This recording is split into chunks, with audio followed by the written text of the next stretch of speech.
ঈশ্বৰৰ বাক্য জীয়া আৰু এই বাক্য তেওঁৰ মুখৰ পৰা ওলাই আহি কাৰ্য সিদ্ধ নকৰাকৈ উলটি নাযায়। যি যি বাক্য ঈশ্বৰৰ যোগেদি কোৱা হৈছে সেই সকলো বাক্য কিছুমান সিদ্ধ হৈ আহিলে, কিছুমান এতিয়া সিদ্ধ হৈ আছে আৰু কিছুমান আহি থকা সময়ত এই সিদ্ধ হ'বলৈ গৈ আছে। মথিয়ে লিখা শুভবাৰ্তা 24 অধ্যায় 35 পদ, মেথিউ চেপ্টাৰ 24 ভাৰ্ছ 35। আকাশমণ্ডল আৰু পৃথিৱী লুপ্ত হ'ব, কিন্তু মোৰ বাক্য লুপ্ত নহ'ব। আকাশ আৰু পৃথিৱী লুপ্ত হ'ব, কিন্তু মোৰ বাক্য লুপ্ত নহ'ব।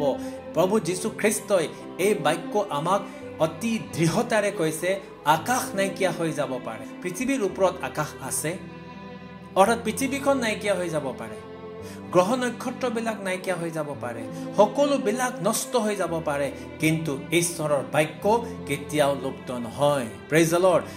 বন্ধুসকল, আজি আমাক যি বাক্য ঈশ্বৰে দিছে সেয়া জীৱিত বাক্য।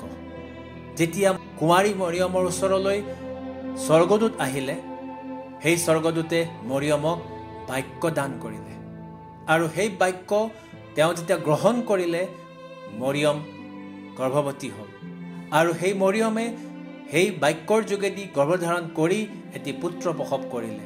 অৰ্থাৎ যেতিয়া আমি তাক ভালদৰে আমি ভাৱনা কৰি চাওঁ, তেতিয়াহ'লে স্বৰ্গদূতে মৰিয়মৰ কাৰণে বাক্য লৈ আনিলে, মৰিয়মে সেই বাক্য গ্ৰহণ কৰিলে আৰু সেই বাক্য পৃথিৱীলৈ মাংস হিচাপে আহিলে আৰু সেই মাংস শিশু যীশুখ্ৰীষ্ট, সেই বাক্য প্ৰভু যীশুখ্ৰীষ্ট হ'ল, অৰ্থাৎ বাক্যই মাংস হ'ল।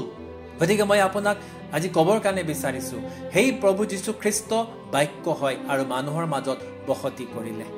তেওঁৰ কোৱা কথা এটাও সিদ্ধ নোহোৱাকৈ নাথাকিব, প্ৰতিটো বাক্যই সিদ্ধ হ'ব।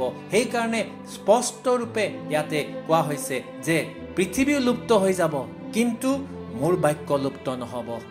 অৰ্থাৎ সকলো বস্তু ধ্বংস হৈ যাব পাৰে, কিন্তু ঈশ্বৰৰ বাক্য কেতিয়াও ধ্বংস নহয়, নষ্ট নহয়। ঈশ্বৰৰ বাক্য জীয়া, ঈশ্বৰৰ বাক্য ঈশ্বৰ স্বয়ং হয়, ঈশ্বৰৰ বাক্যই ঈশ্বৰ হয়। গতিকে আজি আমি আনন্দ কৰিব লাগে, কিয়নো ঈশ্বৰ আমাৰ লগত আছে, তেওঁৰ বাক্য আমাক দান কৰিছে, তেওঁৰ জীৱিত বাক্য আমি আমাৰ লগত পাইছোঁ আৰু সেই জীৱিত বাক্য ঈশ্বৰৰ বাক্য পবিত্ৰ শাস্ত্ৰৰ পৰা পাওঁ আৰু প্ৰভু যীশুখ্ৰীষ্ট আমাৰ লগত আছে। গতিকে বন্ধুসকল, আপুনি আনন্দিত হৈ উঠক, কিয়নো আকাশমণ্ডল আৰু পৃথিৱী লুপ্ত হ'লেও প্ৰভু কেতিয়াও লুপ্ত নহয়, তেওঁৰ বাক্য কেতিয়াও লুপ্ত নহয়, কিয়নো তেওঁ কৈছে মই আদি আৰু অন্ত, তেওঁ আগতেও আছিল আৰু সদায় থাকিব, অন্তলৈকে থাকিব।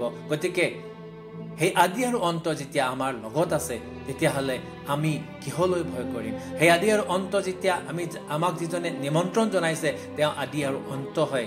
গতিকে বন্ধুসকল, আহক আমি সেই আদি আৰু অন্তৰ ওচৰলৈ চাপি যাওঁ হওক।